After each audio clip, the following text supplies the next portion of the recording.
തനിക്കെതിരായ വ്യാജ വാർത്തയിൽ മുഖ്യമന്ത്രിയും ആഭ്യന്തരമന്ത്രിയും ഉടനടി ഇടപെട്ടതായി CPM കേന്ദ്ര കമ്മിറ്റി അംഗം PK ശ്രീമതി DGP നേരിട്ട് വിളിച്ച് കാര്യങ്ങൾ തിരക്കി. അപമാനിച്ചവർക്കെതിരെ നിയമ നടപടിയുമായി മുന്നോട്ടു പോകുമെന്നും PK ശ്രീമതി കണ്ണൂരിൽ പറഞ്ഞു.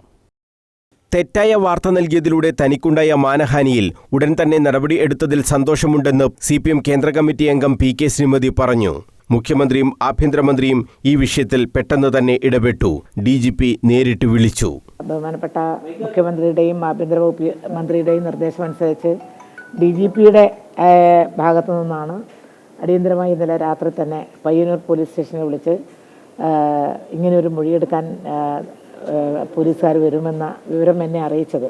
വളരെ പെട്ടെന്ന് യുദ്ധകാലാടിസ്ഥാനത്തിൽ എന്ന പോലെ ഇതിൻ്റെ വളരെ ഗുരുതരമായ ഒരു ആരോപണം എനിക്കെതിരെ ഉയർന്നപ്പോൾ അത് അന്വേഷിക്കുന്നത് വളരെ അത്യാവശ്യമാണ് എന്ന് മനസ്സിലാക്കിയതിൻ്റെ അടിസ്ഥാനത്തിൽ വളരെ പെട്ടെന്ന് തന്നെ ആക്ട് ചെയ്തതിൽ എനിക്കും വളരെ സന്തോഷമുണ്ട്.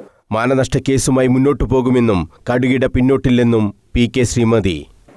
മാനനഷ്ട കേസ് കൊടുക്കുമെന്നുള്ളത് ഞാൻ ഇന്നലെ പറഞ്ഞു, ഇന്നും പറയുന്നു.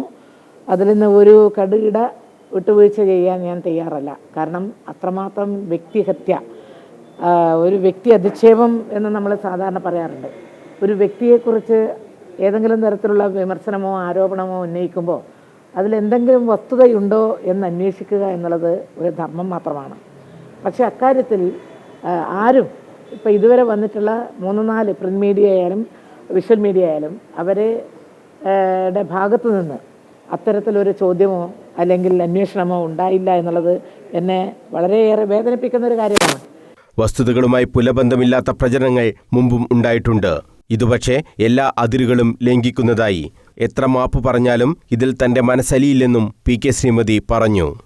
News bureau, Kannur.